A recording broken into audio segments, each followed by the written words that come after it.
Lord ఆది కాండము 29వ అధ్యాయము 18వ వచనాన్ని చూసుకుందాం.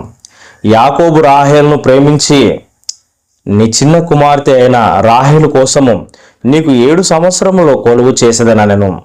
దేవునికి స్తోత్రం, మహిమ కలుగును గాక. యాకోబు దేవుని దర్శనం కలిగిన వ్యక్తి, దేవుని కృపను పొందుకున్న వ్యక్తి. యాకోబు పేరుకు తగ్గట్టే కొంచెం మోసగాడు అన్నట్టుగా ఉన్నా దేవుని కృపను అతను పొందుకున్నాడు. మరి తండ్రిని మోసం చేసినాడు, అన్నను మోసం చేసినాడు. అక్కడ నుంచి పారిపోయి లాబాను దగ్గరికి, తన మామ దగ్గరికి ప్రయాణమే వస్తుంటే మార్గ మధ్యలో ఆయన నిద్రపోయినప్పుడు దైవ దర్శనాన్ని చూస్తున్నాడు, దేవుని కృపను పొందుకున్నాడు, వాగ్దానాన్ని పొందుకున్నాడు. ఇప్పుడు లాబాను ఇంటికి వచ్చినాడు. మరి తన మామ అయిన లాబాను దగ్గర చక్కగా ఉండి అన్ని విషయాలు తెలుసుకొని మరి అక్కడ ఉన్న లాబాను యొక్క చిన్న కుమార్తె అయిన రాహేలును ప్రేమించినాడు.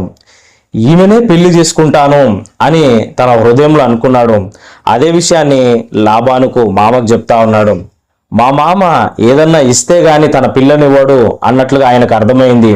ఎందుకంటే లాబాను కొంచెం డబ్బు మనిషి, ఆయనకి ఏదన్నా చేస్తే గాని ఆయన మనకి ఏది ఇవ్వడు అని ఒక ఆలోచనతో మరి ఉన్నట్టున్నాడు యాకోబు.